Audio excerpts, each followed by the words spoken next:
ሰላም ጤና ይስጥልን አድማጭ ተመልካቾቻችን ከቶፕ ትንሽ ኔትወርክ ዕለታዊ ዜናዎችን ይዘን ቀርበናል። በቅድሚያ ማርቶቹን ሲጋራ ውስጥ ያለውን ትንባሆ በማውጣት ሌሎች ህገወጥ የሚጨሱ ነገሮችን በመቀላቀል ለገበያ ያቀረቡ ግለሰቦች ተጠያቂ መደረጋቸው ተገለጸ። ብርቅዬው የዋሊያ አይቤክስ ቁጥር በከፍተኛ ሁኔታ በመቀነሱ ምክንያት ለመጥፋት አደጋ ውስጥ መጋለጡ ተነገረ። የንግዱ ማህበረሰብ በምክር ቤት መወከሉ የዘርፉን ችግር እንደሚፈታ ተገለጸ።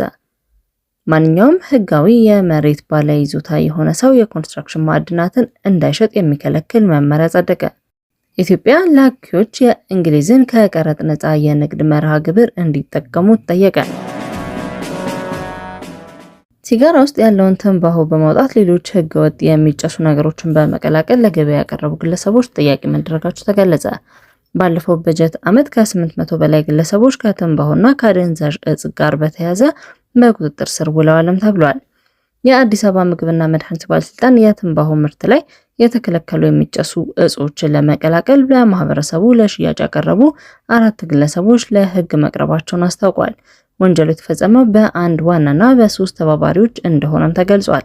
በቁጥጥር ስር ውለው ክስ በተመሰረተባቸው ጠርጣሪዎች ላይ ባለስልጣኑ ምስክርነትን ሰጥቷል ተብሏል። የባለስልጣኑ የምግብና ጤና ነክ ቁጥጥር ዳይሬክተር አቶ እስጢፋኖስ ጌታቸው ህገወጥ ምርት በገበያ ላይ ሲገኝ እርምጃ የመውሰዱ ኃላፊነት የሰላምና ጸጥታ ቢሮና የፖሊስ እንደሆነና የባለስልጣኑ ሚና ቁጥጥር ማድረግና ምስክርነት መስጠት መሆኑን አብራርቷል። አቶ እስጢፋኖስ እንዳብራሩት ግለሰቦቹ የታሸገ የትንባሆ ምርትን በመፍታት ሌሎች የሚጨሱ እንደ አደንዛዥ እጽ ያሉ ምርቶችን በመቀላቀል ለገበያ ሲያቀርቡ ተደርሶባቸዋል። በተጨማሪም ከተፈቀደላቸው አካባቢ ውጪ ሲናገሩ የተገኙ ግለሰቦችም ተመሳሳይ እርምጃ እንደተወሰደባቸው ዳይሬክተሩ አብራርተዋል። ወንጀሉ የተፈጸመው በአንድ ዋና ጠያቂና በ3 ተባባሪዎች መሆኑን ተረጋግጧል። ብርቅዬው የዋሊያ አይቤክስ ቁጥር በከፍተኛ ሁኔታ በመቀነሱ ምክንያት ለመጥፋት አደጋ በእጅጉ የተጋለጠ በሚል መደብ ውስጥ ተካተተ። ዓለም አቀፍ የተፈጥሮ ሀብት ጥበቃ ህብረት በቅርቡ ባደረገው ግምገማ በኢትዮጵያ ብቻ የሚገኘው የዋሊያ አይቤክስ ዝርያ ቁጥር በከፍተኛ ሁኔታ ማሽቆልቆሉን ተከትሎ ለመጥፋት አደጋ በእጅጉ የተጋረጠባቸው በሚል መደብ ውስጥ መካተቱን አስታውቋል። የኢትዮጵያ የዱር እንስሳት ጥበቃ ባለስልጣን ከፍተኛ አማካሪ የሆኑት ፖል ሾልት እንደገለጹት የተደረጉ ተጨማሪ ጥናቶች በኢትዮጵያ ሰሜን ተራሮች ብሔራዊ ፓርክ ውስጥ ብቻ የሚገኘው ዋሊያ አይቤክስ ቁጥር አሁንም እያሽቆለቆለ መሆኑን ያሳያል። በታህሳስ 2017 በተካሄደው ጥናት 271 ዋሊያዎች ብቻ ተገኝተዋል ብለዋል። ይህም በአንድ ዓመት ውስጥ ከፍተኛ የቁጥር ማነስ መኖሩን አመላክቷል። ለዝርያው መመናመን ለስጋና ለባህላዊ መድኃኒቶች የሚደረገው ህገወጥ አደን፣ የተፈጥሮ መኖሪያ መራቆትና ከጊዜ ወደ ጊዜ እየጨመረ የመጣው የሰዎች ድንበር መተላለፍ ቀዳሚ ምክንያቶች መሆናቸውን በጥናት ተረጋግጧል። የንግድ ማህበረሰብ በምክር ቤት መወከሉ የዘርፉን ችግር እንደሚፈታ ተገለጸ። የአዲስ አበባ ንግድ ዘርፍ ማህበራት ምክር ቤት ፕሬዝዳንት ወይዘሮ ዘሃራ መሐመድ ዘንድሮ በተካሄደው 7ኛው ጠቅላላ ምርጫ የንግዱ ማህበረሰብ በምክር ቤት ውክልና ማግኘቱ ለዘርፉ እድገት ከፍተኛ አስተዋጽኦ ይኖረዋል ሲሉ ገልጸዋል። ፕሬዝዳንቷ እስከዛሬ ድረስ የንግዱ ማህበረሰብ እንዴት አልተወከለም የሚለውን ጉዳይ የብዙ ነጋዴዎችና የራሳቸውን ግምገማ እንደነበር አስታውሰው በ7ኛው ጠቅላላ ምርጫ ነጋዴዎች በምክር ቤት ውስጥ ሆነው ለመናገር የሚችሉበት ሁኔታ ተፈጥሯልን ብለዋል። ይህ የውክልና እድል መፈጠሩ መንግስት የዘርፉን ችግር በቅርበት ጆሮ ሰጥቶ እንዲያዳምጥ ያደርገዋል ያሉት ወይዘሮ ዛሃራ በተጨማሪም ኢኮኖሚ ማነቆችን በፍጥነት በመፍታት አሰራሮችን ወደ ትክክለኛ መስመር እንዲያስገባ ትልቅ ሚና ይጫወታል ተብሎ እንደሚታመን ተናግረዋል። በተለያዩ ተቋማት ሄደው ጥያቄ አቅርበው መፍትሄ አላገኘንም ለሚሉ ነጋዴዎች ጥሪ ያቀረቡት ወይዘሮ ዛሃራ ቅሬቶቻቸው ወደ ምክር ቤት ይዘው እንዲመጡ አሳስበዋል። ከተመሰረተ 79ኛ ዓመት ያስቆጠረው የአዲስ አበባ ንግድ ዘርፍ ማህበራት ምክር ቤት ከ19000 በላይ አባላት አሉት።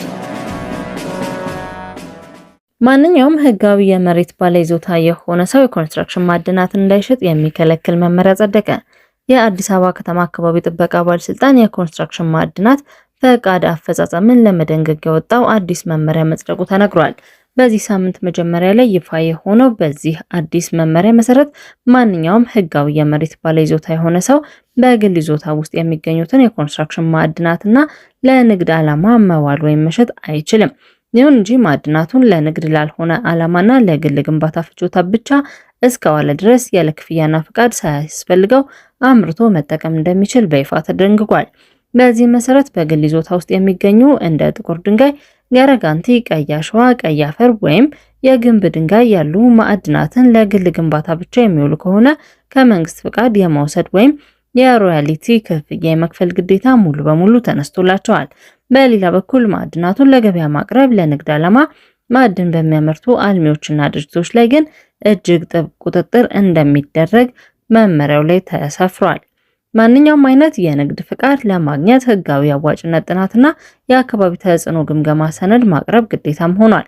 ከዚህም በተጨማሪ አልሚዎች ማዕድናትን የሚያመርቱበት አካባቢ ላይ ሊደርስ የሚችል የተፈጥሮ ጉዳትን ለመጠገን እንዲቻል ለአካባቢ መልሶ ማልማት የሚውል የፋይናንስ ዋስትና ወይም ቦንድ በባለስልጣኑ ስም በተከፈተ የባንክ አካውንት ውስጥ በቅድሚያ ገቢ የማድረግ ግዴታ ተጥሎባቸዋል።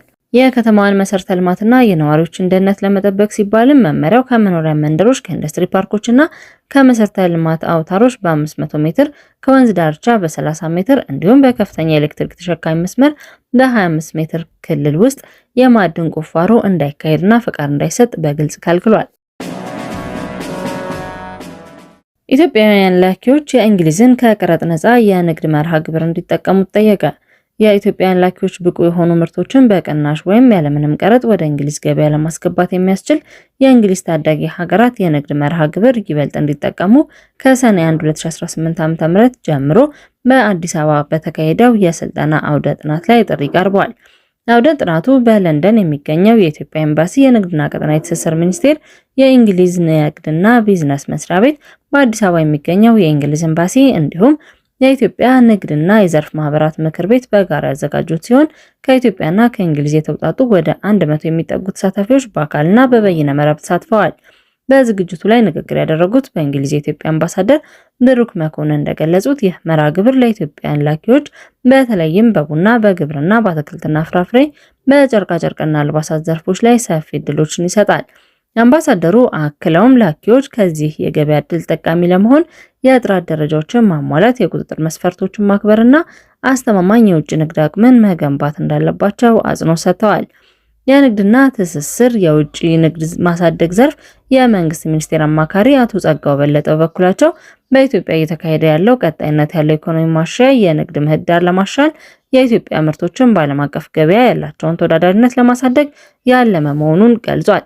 አድማጭ ተመልካቾቻችን ከቶፕ ትንሽ ኔትወርክ ላይ ያዝናቸው ዜናዎች እነዚህ ነበሩ። መልካም ቆይታ።